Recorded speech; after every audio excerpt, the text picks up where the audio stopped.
크리스천임에도 말씀을 잘 모르는 종교적인 사람들에게 성경은 참 멋진 말들이 많습니다.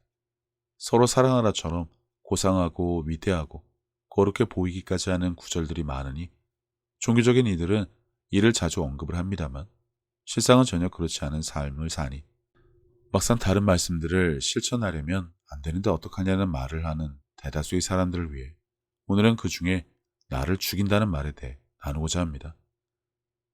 형제들아, 내가 그리스도 예수 우리 주 안에서 가진 바 너희에 대한 나의 자랑을 두고 단언하노니 나는 날마다 죽노라.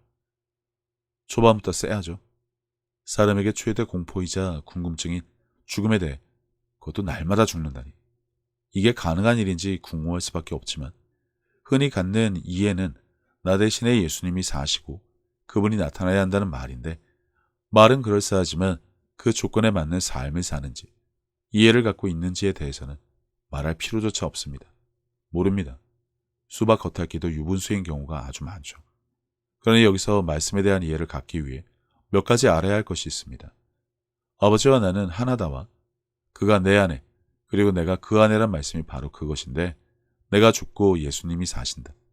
듣기에는 참 훌륭해 보이는 말이지만 다음의 이해를 위해 일단 여기서 한 가지만 미리 알고 가자면 그분을 높인다 정도의 이해면 충분할 것 같습니다. 내가 그리스도와 함께 십자가에 못 박혔나니 그런즉 이제는 내가 사는 것이 아니요 오직 내 안에 그리스도께서 사시는 것이라. 이제 내가 육체 가운데 사는 것은 나를 사랑하사 나를 위하여 자기 자신을 버리신 하나님 아들이 믿음으로 사는 것이라. 비유긴 하지만 중요한 말씀이 있습니다. 내 안에 그리스도께서 사신다는 것이 기본 전제가 되어 있어야 하는데 주님을 사랑하면 말을 따르고 그러면 그분이 그 사람 안에 거처를 정하신다는 기본 지식만 있으면 이 말은 금방 이해할 수 있습니다. 이 말씀에 의하면 주께서 내 안에 거하시면 더 이상 나는 없습니다. 내 생각과 감정이 나를 좌지우지하지 못합니다. 그러한 나를 못 박아 죽은 것으로 처리했고 주님과 함께 부활한 새로운 피조물이 되었으니 이제 더 이상 내가 아닌 나의 것이 아닌 여태 나라고 했던 모든 것을 다 내려놓고 주님의 믿음으로 산다는 고백은 너무나 당연한 것입니다. 하지만 사람은 이게 결코 쉽게 되지 않습니다.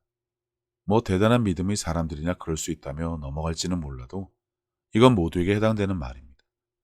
아직도 여전히 살아 팔딱거리는 내 기분과 감정과 생각이 나를 지배하고 그것을 나라고 착각하며 살아왔었는데 스스로를 죽인다는 말은 참 듣기 좋은 종교적인 말로 들리겠지만 모든 크리스찬들에게 주어진 명령으로 한다면 앞으로 무엇인가 결단하고 실천해야 할 일에 대한 막연한 부담감이 말씀을 영으로 받아 붙잡고 행하는 것을 주춤거리게 할 겁니다. 마치 수도승이 되어 숙세를 떠나야 하나 싶은 생각에 손에 쥐고 있는 세상 것, 욕망과 정욕과 자랑이 좋았던 그 시절을 버려야 하나 싶은 생각도 한몫 거들고 있을 것이고요. 우리가 나를 죽은 자처럼 처리하고 성령님으로부터 높은 계시의 말씀을 배우고 성령 충만해야 하는 단 한 가지 이유는 주님이 하셨던 일을 이어받아 내가 이 땅에서 그 일을 행하는 것은 물론 더 큰 일도 행해야 하기 때문입니다. 은사니 능력이니 떠드는데 아무리 뭘 받아봐도 성령이 아니고서는 사람이 스스로 그 일을 하지 못합니다. 대충 교회 다니고 성경 몇 구절 외운다고 크리스찬이라고 할지는 몰라도 그 일을 감당하기에는 턱없이 부족합니다만 사람들은 거기에 뜻을 두지 않고 여태 교회에 다니면서 해온 종교 생활이 익숙하니 당장 내 눈앞의 문제 해결, 필요를 채우고 감정을 해결하는 일에나 관심을 두지 그 일에 대해서는 그닥 관심이 없습니다. 교회에서 성령님이니 영이니 방언이니 치유에 대해 할 줄 몰라 이런 방구하지도 못하는데 뭘 알고 이런 일에 나서겠습니까? 방언 몇 마디 하면서 구하는 기도나 줄기차게 하면 믿음이 좋은 줄 알고 기초반, 초신자 반이 낮은 수준의 종교생활에나 덕지덕지 붙어 있으니 모두가 그리고 누구나 하기엔 분명 불가능해 보입니다. 그분의 박수부대로 그분이 하신 일들에 대해 알고 그분을 높이는 일이나 하라고 우리에게 하나님의 사랑을 알게 해주신 것이 아닌데 말입니다. 구슬이 서말이라도 어쩐다고 예수의 이름을 합법적으로 사용할 권리를 주셨는데 작동 방법을 몰라 창고에 박아두고 엄한 기도 응답이나 구하고 있으니 죽는 게 뭔 말이고 관심도 없는 건 당연한 일입니다. 나는 마음이 온유하고 겸손하니 나의 멍에를 메고 내게 배우라. 그리하면 너희 마음이 쉼을 얻으리니. 주님의 일을 하기 위해서는 우선 주님의 마음을 갖는 것은 너무나 당연한 겁니다. 멍에는 부담이나 짐이 아닌 그분과의 동행을 상징하는 것이라 오히려 그분이 초청해 감사해야 할 일입니다. 냅다 멍에를 메고 24시간 주님과 함께하는 삶을 통해 그분에게 직접 배운다. 이게 가진 것 모두 다 팔고 버리고라도 해야 할 당연한 일임을 알지 못하면 그 일을 이어서 한다는 것은 불가능합니다. 불같이 성질을 내고 자랑을 일삼는 자들에게 온유하고 겸손은 애시당초 불가능합니다. 그러니 변화를 원한다면 그분의 일을 하면서 그분을 닮아가는 것이 유일한 방법이라는 것을 알아야 합니다. 늘 말하지만 성경 충만이 유일한 답입니다. 방언을 하고 표적이 따르게 하는 일을 통해 그분이 내 안에 살아계심을 나타내며 누구에게나 그분이 지금도 살아 역사하심을 보일 수 있는 일. 그분이 하신 일은 물론이고 그보다 더 큰 일을 할 마음은 있는지가 중요하지 중내산에 어떻게는 그닥 중요한 문제가 아닙니다. 이러한 결정의 순간에도 여전히 내 문제, 필요, 감정, 부족, 건강과 관계 해결에만 관심이 있다면 일단 그는 크리스찬이 아닙니다. 복음에는 인생 문제 해결을 위한 해답도 있지만 우선 제일 먼저 그분이 하신 일을 이어나가며 할 수 있는 자로 성장하는 것이 급선무입니다. 학교에 공부하러 가지 급식 먹으러 다니지 않습니다. 물론 급식의 맛과 질도 중요하지만 그게 학교를 다니는 이유가 되지 않죠.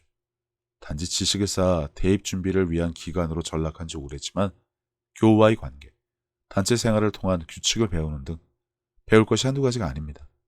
교회도 마찬가지입니다. 점심 준비하는 일에, 봉사에, 프로그램에, 친목 도모에, 기도회, 부흥에 다 좋습니다만 그것만 하려고 교회가 있는 것이 아니란 것이죠. 하지만 그게 크리스찬으로 할 줄 아는 전부인 자들이 차고 넘칩니다.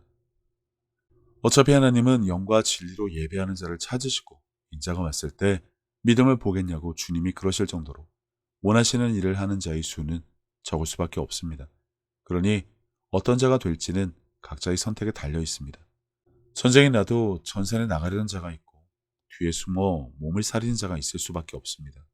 이득이 되지 않으면 결코 나서지 않는 자, 자신 없는 일에는 온갖 변명과 핑계로 면피부터 하려는 자, 교회에 옹기종기 모여 표적이 따르지 않는 자가 하는 설교나 들으면서 목회자를 높이는 것으로 종고상할만 하려는 자. 이렇게 보면 주님이 하신 일을 이어서 하는 일은 당연히 모두에게 주어진 책임은 분명 아닌 것 같고 그것을 기대하시지도 않는 것 같습니다. 포도나무 비유도 내 삶의 형통을 위한 것으로만 받아들이고 생각하는 자들에게 영적인 열매에 대한 이해는 좀 무리 같습니다. 믿음이 안 생겨요. 하나님이 느껴지지 않아요. 나만 기도응답 받지 못해요에 주여 삼창이나 좋아하는 교회에서 종교생활하는 것을 전부로 하는 이들이 알아야 할 몇 가지 말씀만 끝으로 보겠습니다. 나더러 주여 주여 하는 자마다 다 천국에 들어갈 것이 아니오. 다만 하늘에 계신 내 아버지의 뜻대로 행하는 자라야 들어가리라. 그날에 많은 사람이 나더러 이르되 주여 주여 우리가 주의 이름으로 선지자 노릇하며 주의 이름으로 귀신을 쫓아내며 주의 이름으로 많은 권능을 행하지 아니하였나이까 하리니. 그 후에 남은 처녀들이 와서 이르되 주여 주여 우리에게 열어주소서. 너희는 나를 불러 주여 주여 하면서도 어찌하여 내가 말하는 것을 행하지 아니하느냐.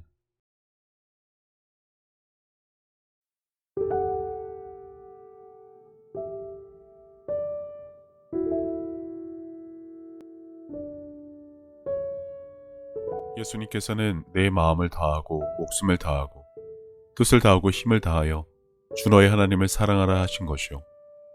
둘째는 이것이니 내 이웃을 내 자신과 같이 사랑하나 보다 더 큰 계명은 없다고 하셨습니다. 생각해보면 믿는 사람들은 이미 하나님께 받은 것이 너무나 많은 것을 아는 자들입니다. 예수님을 통해 죄사함과 구원을 받은 것부터 시작해서 살아 숨을 쉴 수 있는 공기와 바람, 맑고 푸른 하늘과 마실 물, 그리고 땅과 그 위와 아래의 많은 것들, 이미 오래전부터 내 주변에 있어 왔으니 당연한 것으로 여기며 우리는 여전히 값없이 공짜로 받아 그것들이 감사함을 잊고 살기는 했지만 그런 것 말고도 하나님으로부터 받은 사랑과 평안에 대해 생각하자면 끝이 없습니다. 하지만 사람은 하나님으로부터 받은 그 많은 은혜를 갚을 방법이 없습니다. 그래서 하나님께서는 내 이웃을 내 몸같이 사랑하는 것으로 그것을 대신 갚으라고 하신 것인지도 모릅니다.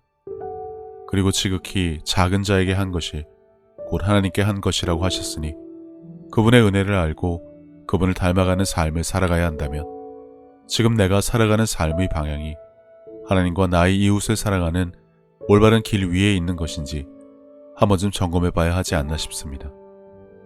이와 같이 하나님의 뜻, 그분이 기뻐하실 일이 무엇인지 알고 내게 주어진 소명을 다하기 위해 끊임없이 힘쓰고 노력하는 것도 크리스찬들이 마땅히 해야 할 일이 아닐까라는 생각을 해봅니다. 이제는 세상 유행에 따라 요동치던 내 마음을 모두 내려놓고 혼자서 하나님의 뜻을 헤아리는 시간을 가져보시기를 권해봅니다. 하나님은 세상 모든 사람들을 사랑하십니다. 그렇기 때문에 당신이 사랑받기에 마땅한 사람인 것처럼 당신의 가족도 이웃도 그분에게는 마찬가지로 소중한 자녀들입니다.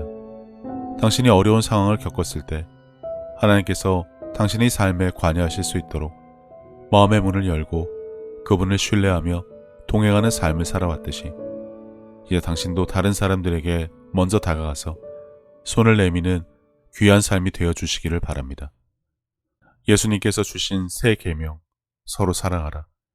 저도 늘 제 자리에서 최선을 다하여 섬기고 사랑하며 살도록 하겠습니다. 감사합니다.